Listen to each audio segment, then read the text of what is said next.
And welcome to another exciting episode of The Energy That Surrounds Us. I'm your host, Michael. And before I introduce our guest tonight, who really needs no introduction, but I'll do one anyway just to help out. But a little housekeeping is my guest tonight hails from Tennessee, which is undergoing storms as we talk.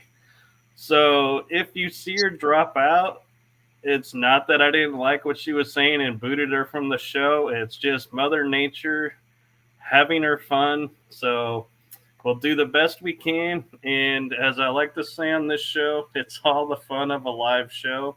You never know what you're going to get. So just bear with us and be patient.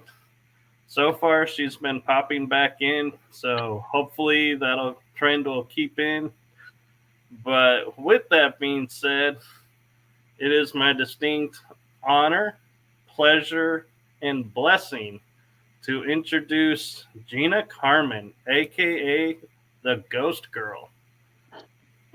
Thanks for having me, Michael. Yeah, hopefully these storms are just now kind of getting to us. So, and there we go. So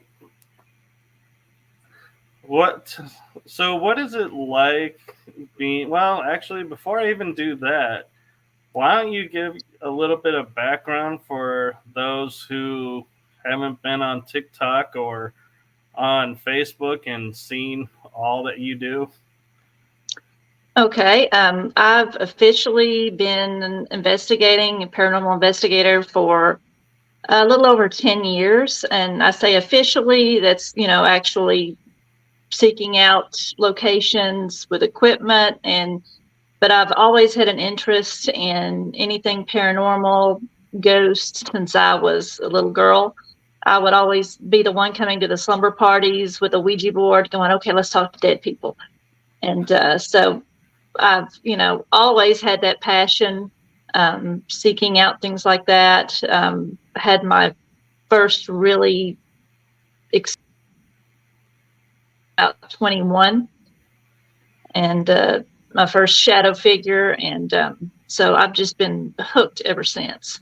But so been, like I said, actively investigating for about 10 years now, and have been part of teams, and actually just went solo back in December. So I'm curious, is it a Tennessee thing or a you thing that you would bring Ouija boards and people would invite you back to other parties? Say a Tennessee thing. I mean, it's it's like, to me, I'm like, you're bringing a Ouija board. I don't see that getting like people going, yeah, let's have her over to the next party. I guess I'm fortunate to be, surrounded by weirdos, but no, I don't know. I think all the teenage girls, we do the light as a feather, stiff as a board,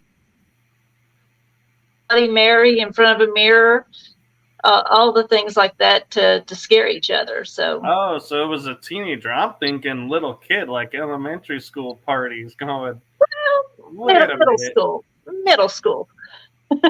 that's a little different. So Vicky Norris is wanting to say, hey, Hey, Vicky. Mid Tennessee Paranormal's in the house. Yes. On the farm with Smoky Mist. And so I take it then the ghost girl the name comes from you being interested from being a little girl. Well, that honestly has been like a password on every account that I've had for the last several years in some shape. So let's use that Ghost Girl, and so that's just kind of what I went with, and kind of separated my Facebook accounts and made Ghost Girl her own account, Well, so I could, yeah. I But hope that's not your password anymore, because then I would tell you for security you might want to go change that. well, in some form or fashion, so it's.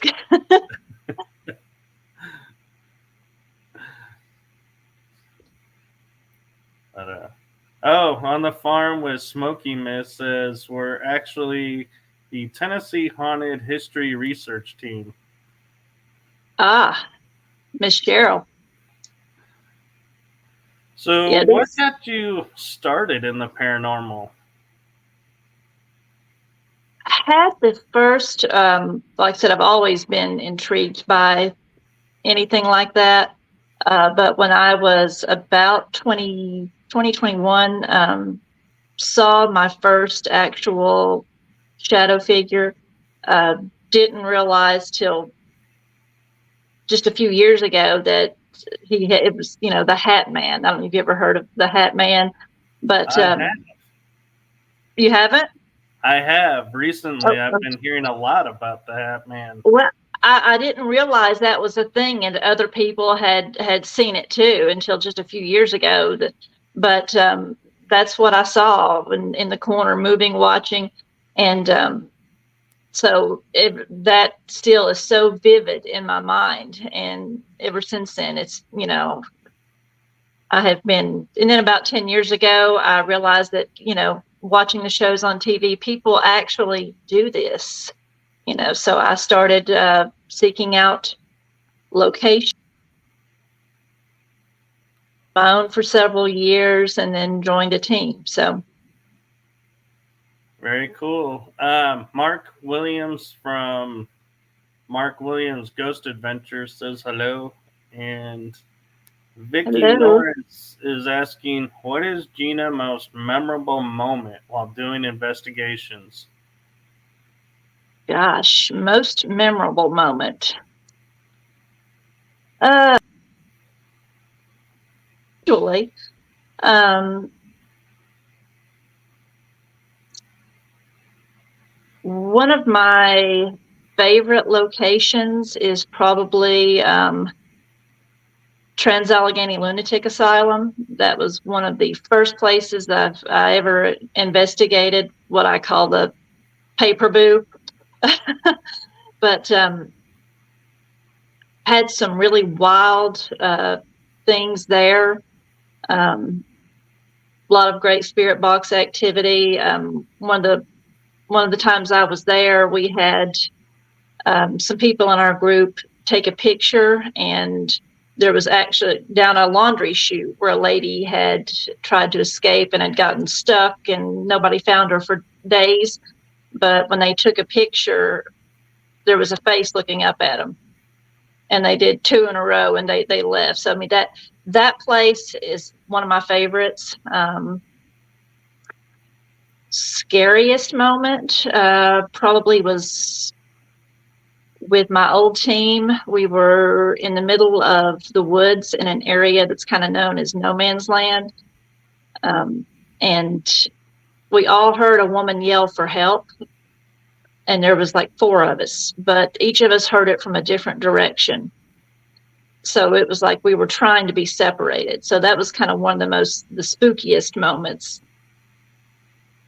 that I've had. Yeah. I gotta say, I find that interesting when it happens because I was in a abandoned military base in the PX building of it from Vietnam, and we're all listening to this what sounds like a recording of a doll laughing, like the ones where you pull the string, kind of. And we hear the laugh. So we line up in a straight line. Nobody hears it in the line the same place. We split into 4 corners and we can't all agree where it's coming from. It's like the whole night we spent over 2 hours trying to figure out the source and never could. Wow. Yeah, that's creepy. It had been a while since I had done any, because I've done residentials and stuff in the past, but for the last couple of years we've been doing just a lot of the different locations, all over the country. But it's been a while since I have done a residential or a true abandoned place. And actually ago with the Tennessee Haunted research team there, Cheryl, and it was amazing. And there's something surreal about being out in the middle of nowhere where there's nobody else around you but maybe a couple of other people in this dilapidated house that's falling down, and your music box goes off upstairs and the 3 of you are downstairs. So that is one of those hair stands up on the back of your neck feelings. So that was awesome. So I gotta ask now, have you ever been on location and got so scared you ran out of the building? Not yet. There's, and now I know mid-10, I know what you're thinking, Stephen. We were at Pennhurst, down Pennhurst Asylum last year, down in the tunnels, and we're making our way through, and there was legitimate footsteps coming from the other end of the tunnel where we couldn't hear. And I thought about running. I did. But it was an actual human that had come in from that way. But not yet. I have not ran yet. I would think with it being a human coming from the other end, that wouldn't have counted, because I think everybody having somebody walk up in the tunnels would be running. I'm more scared actually of the living than I think I would be. But no,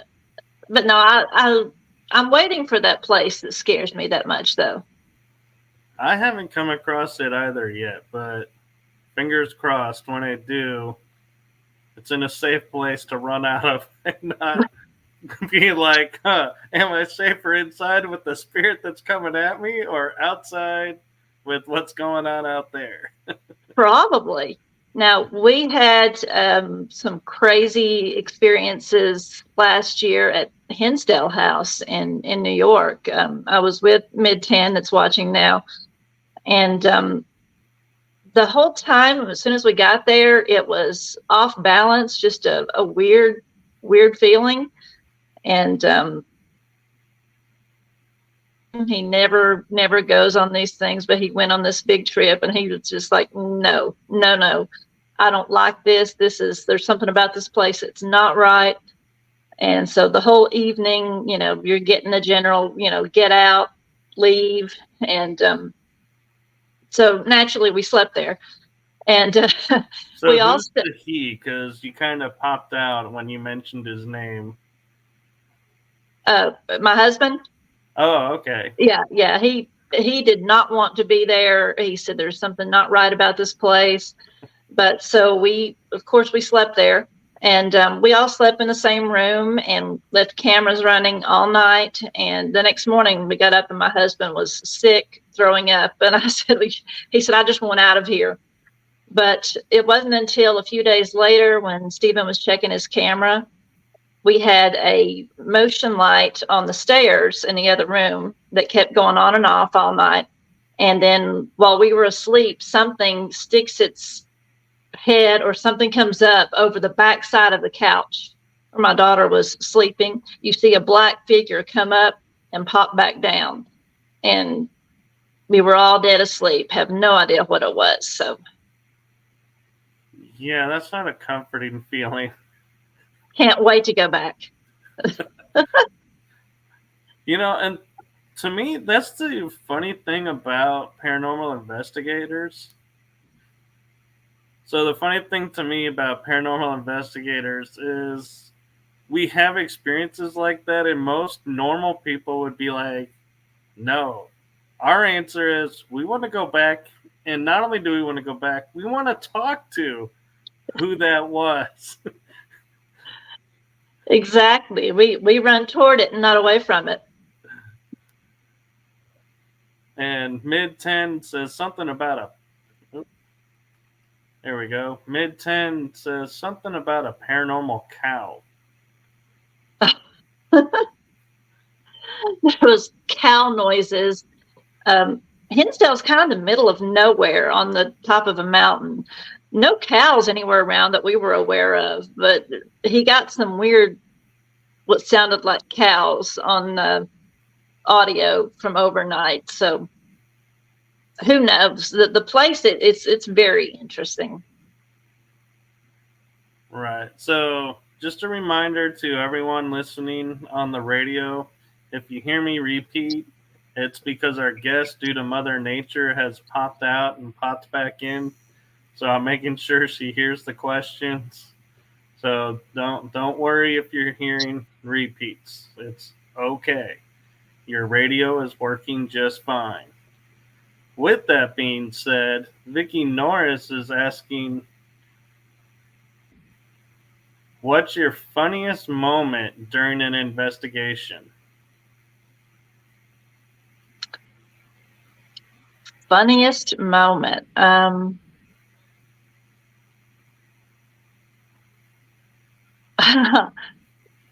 We were with Mid-10 and some old members of their team and my old team at a haunted. And you popped out at a haunted hospital in West Virginia.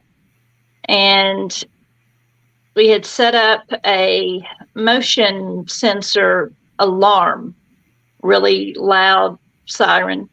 And Mid-10 gone out to get some food and drinks and had come back in, and I was at the end of the hallway filming, and my daughter was on the other end, just waiting for them to come back up and walk through that that siren. I think it was maybe even still been daylight at this point, but they came back up, walked through, and passed it, and there was like 4 or 5 of them. Nobody even jumped except for one member of their team. He's no longer with him, but he screams and takes off, just running, holding that case of water, high stepping. We had it all on video, so it's on my TikTok, it's on my Facebook. But that is probably one of the funniest moments, definitely, while investigating. We like to have fun too. I agree. You have to have fun on investigations, and I'm going to kind of take Vicky's question and push it to a new level of what's your favorite moment on an investigation if you were to do a blooper reel to put on as like the number one blooper reel moment? I'm clumsy. I fall down a lot, and if there's something to be tripped over, I will trip over it in the dark. So I've got several videos where I end up on the ground, and then I think there is one out there where I was investigating the shrine here, and we're outside, and a bush or tree or something snagged me from behind, and I thought something had me. It was so that would definitely be on the blooper reel. All right. And Mid 10, I think, is really wanting to call you out on some stuff because now they're asking, what's your craziest outfit ever worn to an investigation? That would be a pink unicorn. Wait, what? Mid 10 and I, they're like family together in the past year or so, and we kind of started a tradition, I guess, but last year.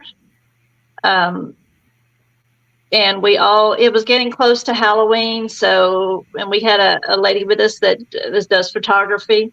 So we said, okay, we're all going to bring costumes, and we're going to kind of do a little mini photo shoot. And this was at the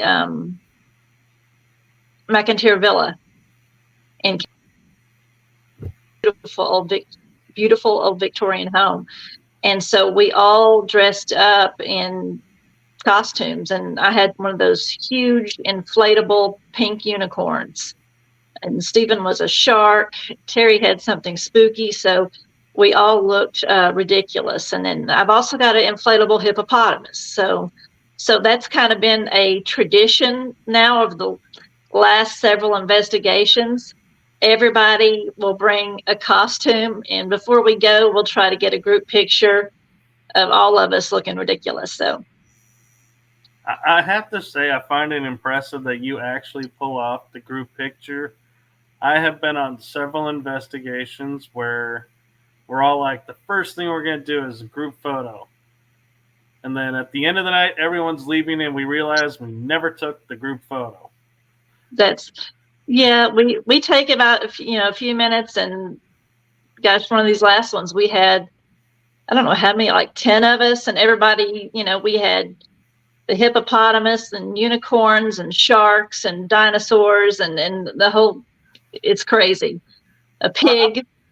So I'm just trying to picture what the spirits are thinking, going, lady, you're walking into a haunted location where I'm here to spook you, and you're making it really hard dressing up like a pink unicorn. Well,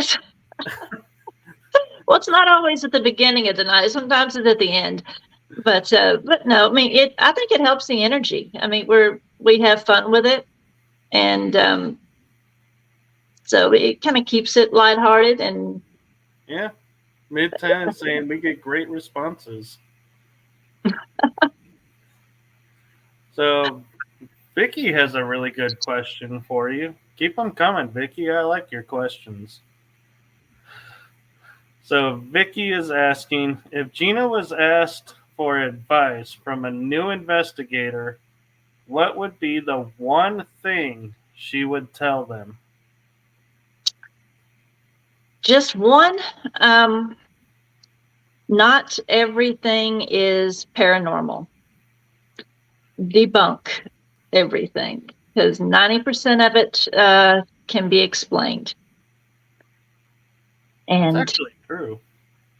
Yeah, and don't get discouraged because it's not like you see on the TV shows. Things are not flying off the shelves, and people aren't getting punched or thrown in the floor and scratched. I always say it's like fishing. You may sit in the dark for 8 hours and not get anything, or maybe a nibble. But what we live for is that one thing. That one thing that keeps you coming back. I agree, and you kind of stole my thunder on that one because I was going to sneak in and answer and say, never feel like if you got nothing on your evidence that you had nothing, because when you get home, you're 99% of the time you're going to find something you didn't know you had. That's very true. That is very true. And I love the I Oh, think, oh, there we go. The history of the locations. I think that all these locations have a story to tell, and you just have to, find out what it is. right. Mid 10 is asking best piece of equipment and why. Probably basic equipment. Definitely the recorder. You just said recorder. Yeah, voice recorder. Um, that's probably the most basic, but one of my favorites. And then I have grown pretty fond of my tripwire lights and my music box too lately. So, but as far as basic equipment, the recorder, because like you said, a lot of times you don't think you have anything a lot. Oh, You play that back and realize that you do have something. right. And I'm going to steal a moment and I'm going to say because it's a piece of equipment I never thought would ever be consider what I would consider the best piece, and that is cat balls. Because one, they're so much fun to watch when they go off, and two, it's the it's the fact they go off in the most awkward places. Like it could be on the floor, and the floor is a solid slab, so there's no movement from people walking around, and it's going off, and nobody's over there. It's really hard to dispute something is over there. Mm-hmm. Yep, vibration is about or touching them is the only way to set those off. Yeah. Right. And Cheryl Morgan is saying in the dark, in the cold. Lots of laughs. I think that was to a prior uh, answer that you were giving. Which is in the dark and the cold. I don't know. We just did. Well, let's see. I did the farmhouse with Cheryl, and then we did Wait, did you say rugby? rugby. Yes, it's a little.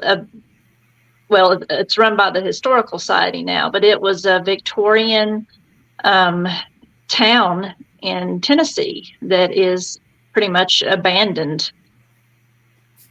Very unique history. Okay. Yep, she's saying rugby. And Mid 10 has a really interesting question for you. And so Mid 10's question for you is if Gena could investigate with one famous person, who would it be? One famous person. Ah, I don't know. That's kind of a tough one. Well, while you think about it, I'm going to say my answer, ironically, would be either Harry Houdini or Arthur Conan Doyle because they were into the paranormal without people realizing it and were in it to debunk it. So it would be interesting to be witnessing what they witnessed and be like how they explain it.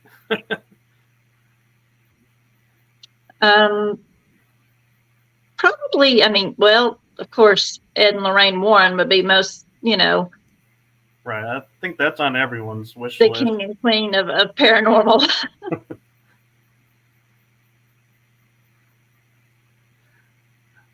Let's see. Vicky says, what is one place on Gena's bucket list she would love to investigate that she hasn't been to yet? Number one on my bucket list would be the suicide forest in Japan. Don't know if that's a place that I'll ever make it to, but that's definitely high on the bucket list. I gotta admit, that one piques my interest too, but at the same time, I'm also like going, I'd have to really trust the people I'm with to pull me out so that I don't get sucked in and become a permanent member of the forest. That yeah, I've seen the movie about that. That is it's crazy. But can you imagine the energy that is at that place? That's just unbelievable. I And almost think that almost would rival some of the camps in Europe from World War II oh, because that's true. everything going on there. Yeah, anything with that amount of just death and trauma and wow. Yeah, I had never thought about the camps. That'd be interesting also. And one spot that would be interesting to me on international, I've never actually mentioned this on a show till tonight, would be the first time, Normandy Beach. Only because, one, of all the stuff that happened there, Mm-hmm. but secondly, there is so much active stuff there still. So it would be like you literally, if you took a wrong step investigating at night, could become a permanent member of the haunted club on the beach. Wow. So it would be a really interesting place to investigate and be like, are the spirits going to try and draw you in and go, hey, come over here, talk to us, and be like, don't worry about the mine right there, you'll be fine. Oh gosh. Yeah, I would love to actually do, some of the battlefields at Gettysburg. They don't allow that anymore. They don't allow you on the, in the battlefields at night, but we actually went this summer as part of our week-long paranormal road trip, and it's just being out there during the day, it is surreal. So I can imagine the energy you would feel at night standing there where all those men stood. And amongst Gettysburg, I know because Gettysburg gets all the publicity from being the 3 days. To me, I feel like there's one, maybe two that trump even that. And that would be Antietam being it was more casualties in one day than 3 days of Gettysburg, but also Shenandoah because Mhm. there was some pretty nasty stuff going on there as well. Now you're from Texas. What areas do you have out there? Have you done like Tombstone or any place? Tombstone is actually in Arizona, so that's 2 states over from me, and haven't gotten there yet. But Mid 10 is also Mid 10's asking what's active around me that I've been to, and so I'll answer both questions together. So there was a hospital that I was able to investigate a few times called Old Nazareth Hospital. It was in Mineral Wells, but unfortunately it got closed because it just became too dangerous to investigate, because there was one stairwell that was built in the 1920s, I think. So it was not up to code. So it was like a hazard to get any like large equipment up. But so there was Old Nazareth, then there was Beach Army Hospital, which was a hospital built on a military base in Mineral Wells that was for Vietnam families, and this was the training facility for all the helicopter pilots of Vietnam, as what they wrote up in their history. So you can imagine all the accidents that went into that hospital as well. Mm-hmm. So that was active, and then later I was able to investigate the PX building and bank building where they actually still had the vault too of that military base. I've investigated Yorktown Memorial Hospital about, I believe, 4 or 5 times. And that place is very interesting. It was run by the nuns. And so you can only imagine what kind of treatment you got there. And there was, let's see, I didn't get to go inside, but I walked around La Bahia. It's a Spanish mission fort where it's right next to the graveyard of all of Texas Revolution, Colonel Fannin and his men. After their massacre, they were buried next door to it. And the interesting thing is it's dead summer, so you're familiar with Tennessee summer. Ours is not much different, and there would be like wintry cold spots all over. So it was like trippy, like feeling wintry cold in the heat of summer. And then on top of that, there was saying they did the massacre on Easter Day. Oh, wow. And I'm like, in my mind, going, wait, Spanish Mexican soldiers, they're highly religious. How did they, how do you convince soldiers on the most holy of holy days to go, all right, we're going to kill all these people? Have you done anything down like the Galveston area or? So I've done a couple of cemeteries in Galveston, but I didn't get to like really investigate. They were because they were on ghost tours, but I did manage to get on a U.S. Navy destroyer and a submarine from World War II that was put in dry dock there as a museum, and we were getting a lot of crazy activity there. I always wondered with what was the massive hurricane in what 1900 or Yeah,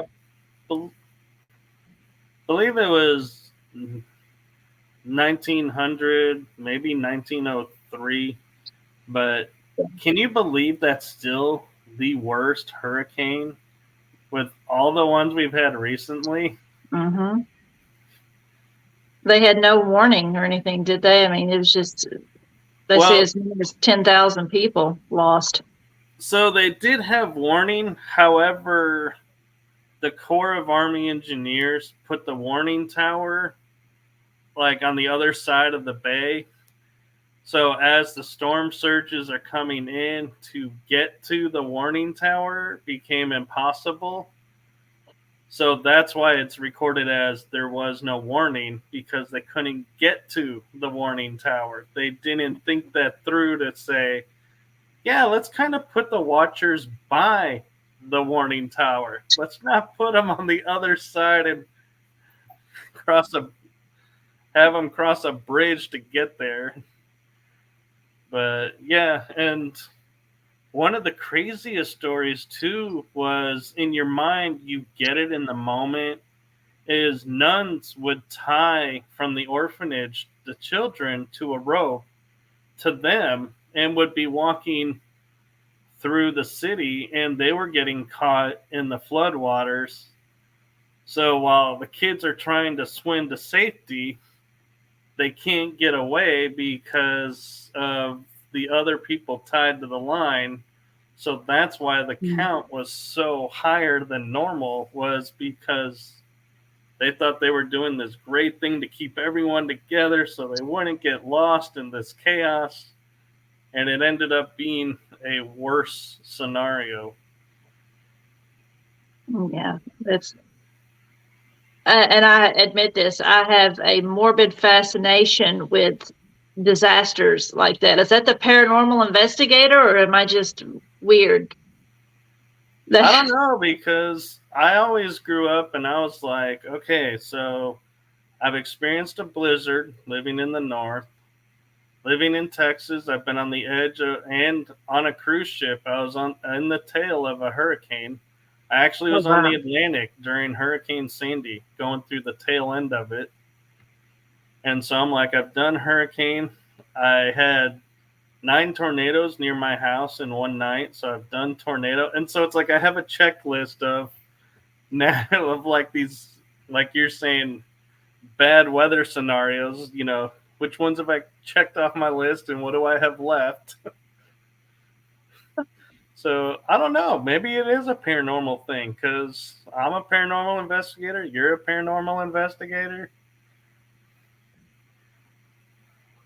It could just be our, like you're saying, our instinct to run towards instead of running away from. Could be, like I said, morbid fascination, or like I said, the locations where that have had such horrible trauma and death and are usually your most active. But Yeah. Now we do have a hotel in Ballinger. It's like 4 hours from my house. Old Park Hotel. That place is crazy. You go there and they have a nice viewing room, and there's a little kitchen with it. And upstairs they have named the rooms that you can sleep in off of family members who own the building at one point, like kind of like a in memorial to them. And yes, Vicky, you need to get there. It is very cool. I've been there, I believe, 7 times, 8. I've almost slept in the original 10 rooms, all the 10 rooms, but you can spend the night there and pick your rooms. It's just wild what you will hear there and see. road trip, guys. Definitely. And the owners, Connie and Dan LaFave, if you watch paranormal shows, Dan LaFave was on Paranormal 911 on one episode, so you may recognize him from that one. I'll say the But name sounds very familiar.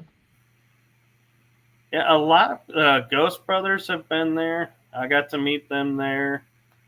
Let's see, Chad Lindbergh goes there a lot from the Fast and Furious We met movies. we met Chad last year in Iowa, I think it was, wasn't it? Uh, Mid-10?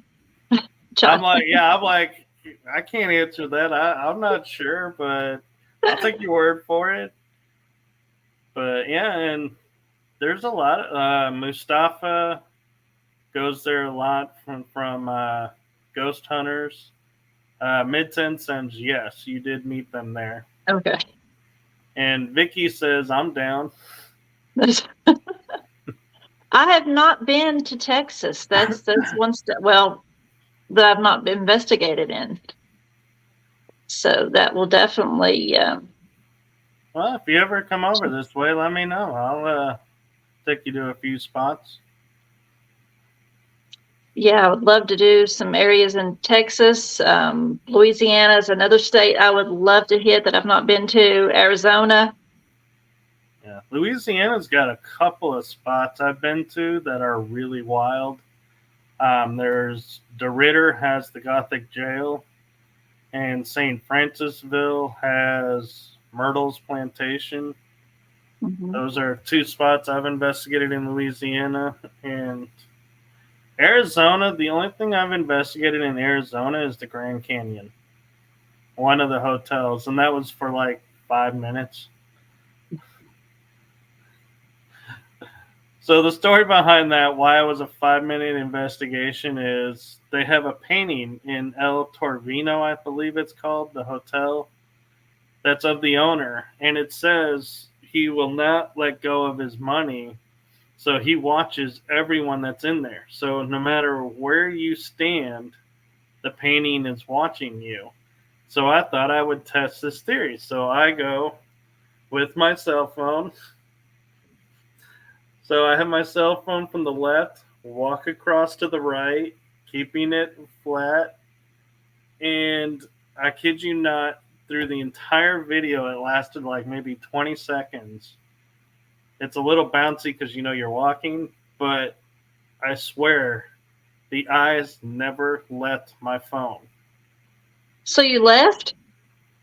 Well, we had to leave Oh, because we had other things to do, and we weren't actually there to investigate. It was my friend was being really nice, and because we were in Arizona for something else, and I had never been to the Grand Canyon that I have memory of. So he was like, "Yeah, we'll stop by there." So it was kind of more of a tourist stop, and we just happened to be like, "Yeah, let's go check out the haunted hotel real quick." So Vicky wants to know from both of us, what's our top 3 favorite locations? okay. Trans-Allegheny in West Virginia, Hinsdale House in New York. Uh, and we have a haunted shrine in Bristol, Tennessee, that is right up there for me. Wow. So For me, I would have to say my favorite would be Fort Walters Military Base in Mineral Wells, Ballinger's Old Park Hotel. Those are my two like home away from homes I've investigated the most. And my third location, I would have to say, would be Yorktown because that's the other one I've investigated the most.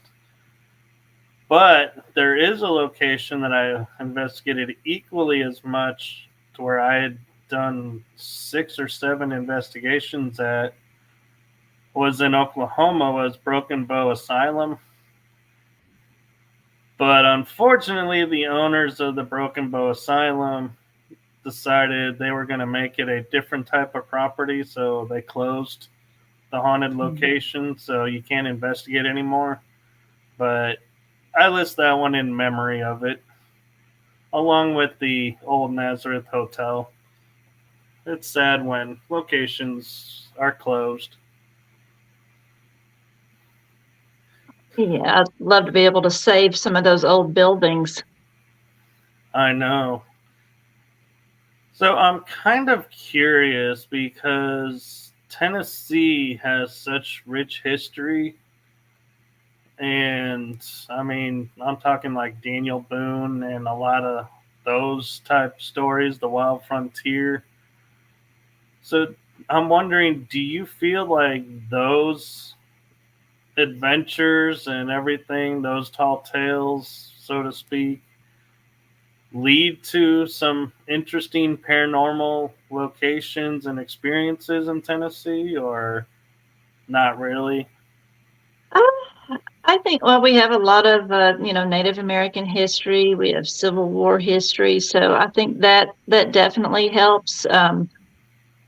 But I think that activity is everywhere. I think it's all around us to a certain extent. We definitely, I mean, the Bell Witch Cave is probably the most well known in Tennessee. And Andrew Jackson supposedly stayed there and witnessed that for himself and said he would never go back. So I haven't actually investigated it. I know Mid-10 has been part of that. They've just recently opened it up for investigations. I have toured there. It's a very neat location, but I think, yeah, definitely. As far as like the Native American history, there's a lot of stories everywhere around here involving that. And Vicky Norris has got an interesting question for you. She says, "What's one famous place if you could investigate?" And so, investigating there, where would it be? Okay, that broke up a little bit. It's one famous place. If you can investigate, where would that be? One famous place in the U.S. or We could do U.S. and international. We can.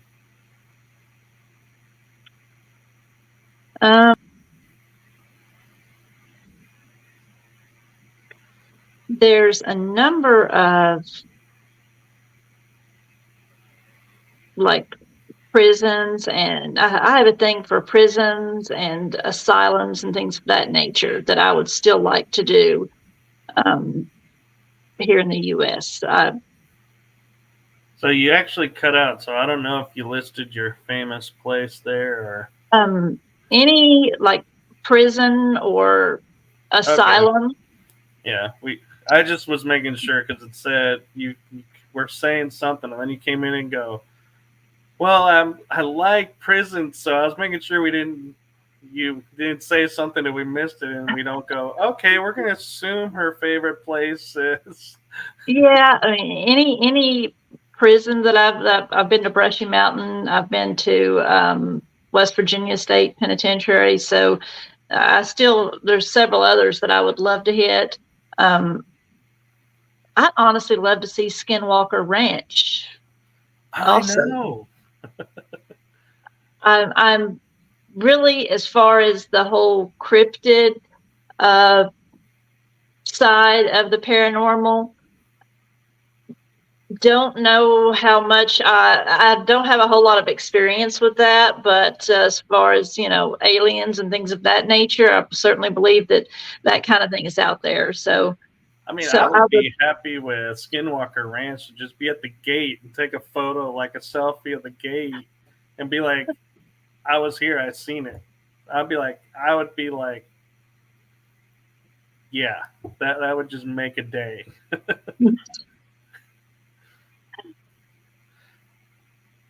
So you kind of answered too Vicky's question of what kind of locations are you drawn to, and so I'm curious. Do you watch a lot of paranormal shows? And if so, do they influence where you go to? Are you like, hey, like, I know you mentioned Brushy Mountain, and I know that's been on a few paranormal shows. So are you like, hey, that place is nearby? That looks really cool. Don't know if I like don't know if I totally agree with what they're saying they caught, but I want to go there and experience it for myself. I don't watch a lot anymore. I do occasionally. Uh, and when I do, it is typically for the location. Because I mean, it is, it's entertainment, and that's what we know. They don't perform on cue, so a lot of this stuff that you see has to be, reenacted if it happened. And but the locations are really interesting, and I love to hear the history of the location. So yeah, Brushy Mountain it is close by. It's just a couple of hours from me, and just about everyone in this area knows someone that was in Brushy at one time or another. So it is a lot of history in that area. So Wow. So, Vicky, I apologize. I don't know if that was meant for me as well with the one famous place. So, I'm going to say for me, it would be the city of Jefferson, Texas, because everywhere I have gone to there is haunted. Homes, they actually even give tours of the homes and explain the haunted history that's attached to it as well. It's like this whole city has embraced the paranormal. So, okay, she said yes, it was for both. So I'm glad I answered for you, Vicky. And Mid 10 is asking, what's the best location for an EVP? The best location for an EVP. Probably some of the best that we've gotten, I know, was the McIntyre Villa in Kansas. We had some crazy EVPs there, with something in the basement, hot food. You said something about the basement and then you popped out and came back to Yeah, food.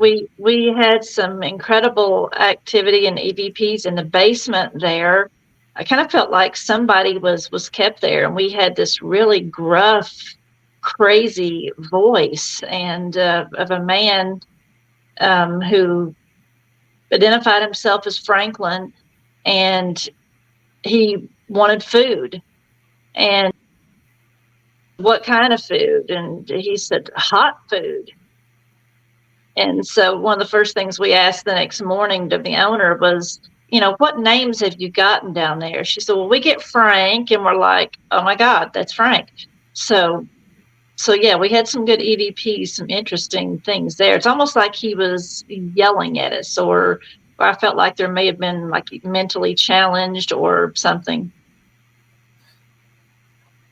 So I'm kind of curious because to me, really, I would say the best location for EVP would be somewhere quiet where you can isolate out the people because we never really know where you're going to get EVPs, and it's just easier when it is indoors because you don't have the wind and traffic driving by.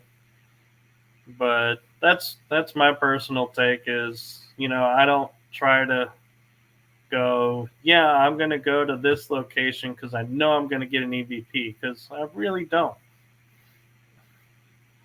That's just my personal take on those. And Very few people, the fewer people you have, the less contamination. exactly. Vicky is asking an interesting twist of a question. Is there any place you would never go to?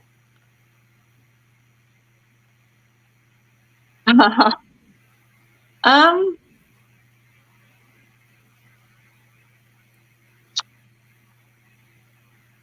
yeah, but probably not because of the location,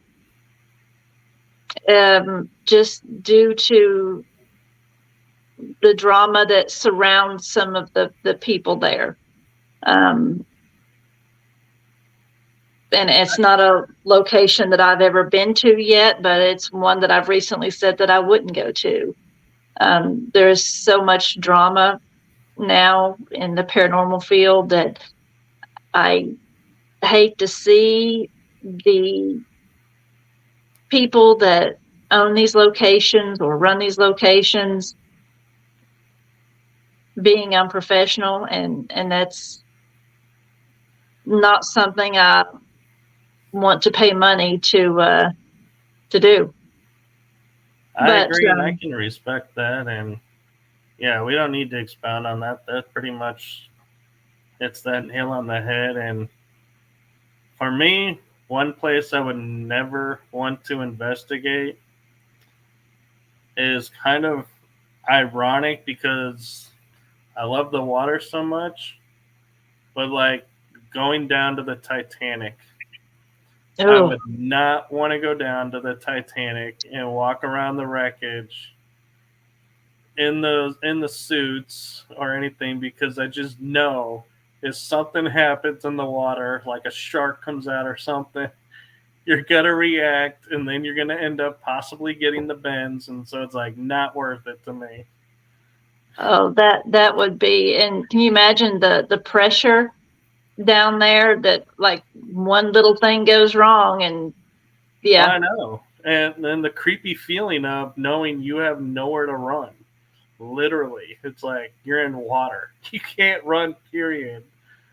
Kind of like being on an airplane. You have no control. It's, if anything goes wrong, your odds of surviving are slim.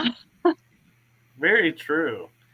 And I notice we're at the hour. Do you have time to go maybe a little bit longer, or do you want to? Sure, sure. I wasn't sure with the storm if you had stuff to do.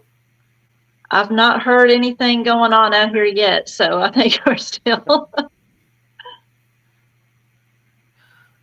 So I'm curious, what, if anything, in Tennessee, do you feel like this is the paranormal hotspot? Everybody from outside of Tennessee needs to come to visit.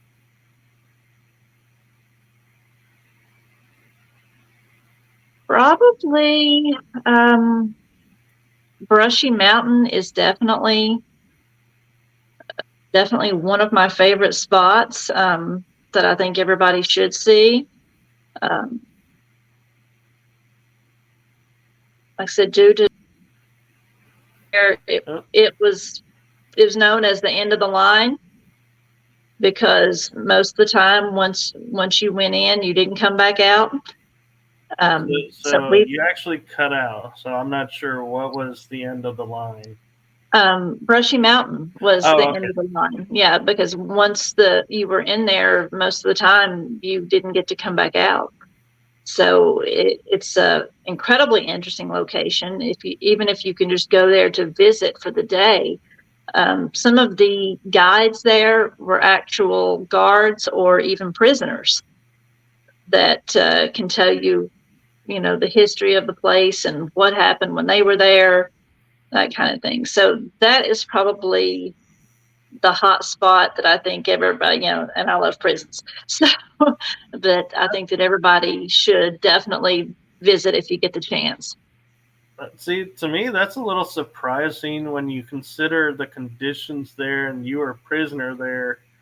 You would voluntarily, of your own free will, go back to share with other people. I'd be like, I would never want to step foot in that building again.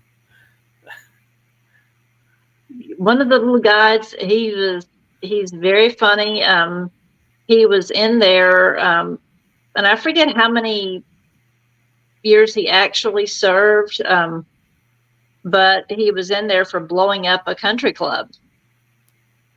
And I said, "Why did you do it?" And he said, "Well, for money." He said, "My wife wanted to go to nursing school. That costs money." And I don't think he hurt anybody, but he did blow up the country club. And he said everybody in here had a nickname. And I said, "What was yours?" He said, "Bomber." And but they have a whole lot of stories in there, and I'm just curious when you're like, yeah, my wife needs money for something. Yeah, let's go pick on a country club. just blow up the country club. There's money there. There's people. Like my mind would be like, okay, we're going for a bank or a safety box somewhere. Country club would not even register as a target to my mind. I don't know, but But I'm glad nobody was hurt, or at least we believe nobody was hurt. at least he was one that got out and was, able to to tell the story. So So Vicky is wanting to know what you got coming up that you're excited about. let's see. We've got actually here in a couple of weeks, poly jail. You cut out with saying in a couple of weeks you got, and then popped Couple out. of weeks, we'll be going to poly jail in Alabama with the ghost hunting housewives. Oh, I like them. They were my first episode this season. Yes, love those ladies. And myself and Mid-10 are going down there with them. And then we're actually at Trans-Allegheny in May, I think. And then June, we have a week planned to Kansas, Missouri, Kentucky. Chime in there, Mid-10. You know all the locations, but we've got like 5 or 6 locations lined up, and just like one right after the other for a week. So one, when do you rest? And two, when do you charge equipment? That's Oh, and he says Hawaii. Hawaii. Mid-10 says Hawaii. Book it. When do you rest? That's a tough one. We try to get locations where we can sleep, and we take air mattresses and cots, things like that. If Airbnb or hotel or something close by, it's tough. I'm getting kind of old for this, but I'm still trying to keep up. So Mid-10 says Kansas, Kentucky, Iowa, Illinois, and then Terry chimes in. Terry Lynn Johnson Denson, sorry, says Kansas, Kentucky, Iowa, Illinois, and the Mid-10 says, "Oh yes, the air mattress." Yeah, we generally Mid-10 has a hard time with air mattresses. So you'll go in there in the morning and they'll either be on the ground or standing on their heads where half of it is deflated. But I know. I gotta admit, I saw a friend when I was on a trip that wasn't paranormal related, but they blew up this air mattress, and all of a sudden, one end popped up, and I was like, "What is that?" And they go, "Pillows." I was like, "Whoa! Air mattresses come with built-in pillows now?" built-in pillows, and you don't ever want to overinflate one in a tent. I feel there's a story there. We were investigating in Alabama. A friend down there has got like 600 acres and a lot of history there. Huge cave on the property, so we had tents set up up on kind of the mountain and a clearing up there. And Stephen and Terry had to go get a new mattress because theirs left them on the ground. The whole side of the mattress is sticking out of the tent where it's overinflated. And Uh-oh. It looks like it worked out in their favor because they said that we now have a headboard on ours. I think they bought like 4 this year.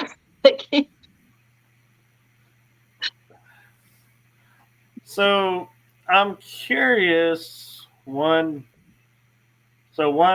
last question for you, and then I think with the weather, it's becoming more frequent. You're popping out, so maybe a good thing to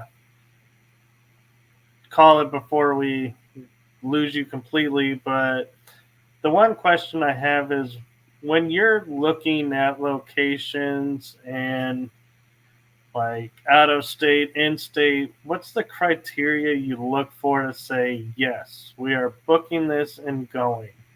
This is definitely worth investigating. We look a lot at word of mouth from, other people that we know that have been, and what they've encountered there. And usually, Uh, if we're going too far away, out of state, then we'll try to put, we're not going to drive usually 10 hours for one night, at one location. We'll try to make it a 2 or 3 or 4 day and add some with it. So yeah, basically, I mean, of course, price is worth the, yeah, we're flickering, aren't we? Is it worth the price? A lot of these big locations can get extremely expensive.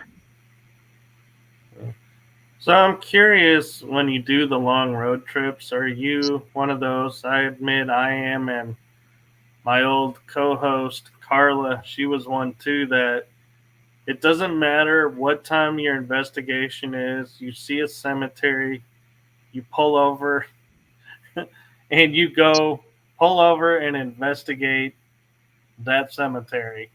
Are you one of those? We'll pull over, check out a cemetery, an antique store, a thrift store, where anything that looks interesting, we're going to pull over and check it out. And we're going to bring home haunted dolls or just, any weird thing we can find. Very cool. So, where can everyone find you? I am on Facebook, TikTok, Instagram, just Ghost Girl, Gena Carmon Ghost Girl. And YouTube, I just kind of started adding to that. Hopefully that's one of my goals this year, is to do more on YouTube. Very cool. So, I feel like there's a story to this, or I think Mid 10 is having fun with you. They said a grave in the middle of the road. There is our trip to Indiana. There was a cemetery. The family refused to relocate the woman's grave, and so they built the road around her. And the grave is literally in the middle of the road. And you can just, wow. Yeah, you can Google it. It's called The Grave in the Middle of the Road. That would be an interesting thing to theorize. Going, is it Yeah, better to move it and let the road go, or leave them where they are and have the road go around them? that is what they chose, and that's one of those interesting little side stops, that we find. And so yeah, anything out of the ordinary that we can find to do in an area that we're in, we'll go check it out. All right. So, one thing, if people have been watching this show, um, I do at the end of the show is ask the guests what is a golden nugget of information you'd like to pass on to those that are watching this from your own experiences.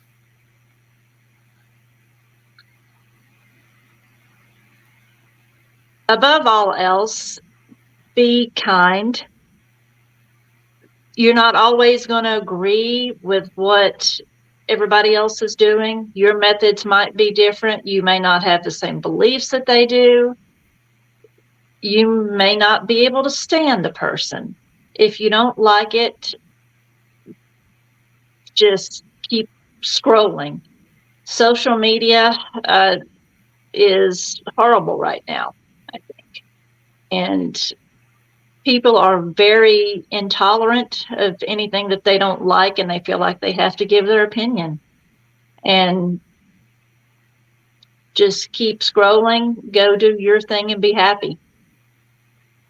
Right, I agree, and I'll even take it one step further and say there are people on the internet who don't even care what they're commenting about and are just in it for their 15 seconds of fame and just feel like trashing something just because. And it's like, why? It serves no purpose to me. So I agree. And so I am going to take this opportunity to thank Gena for coming on. I am so thankful we were able to do the episode and have you on as a guest. I was so looking forward to it. Well, thank you so much for having me, and looking forward to someday getting to Texas and maybe actually getting to investigate. That would be awesome. I'd be totally open for that. So, thank you to everyone in the chat room as well. Vicky, I know you had to check out earlier, so thank you for watching as long as you did. So, uh, got a couple of comments sneaking in there. Oh, Mid 10 is saying, have a good evening. And Terry says, awesome episode. I Thank agree, you, Terry. guys. So, I am going to say thank you to everyone watching. Have a great night, great day wherever you are in the world. And as Gena said, make every day filled with blessings and joy and be kind to everyone. We need more kindness in the world. So, with that, I'm going to say good night, everyone. Good night.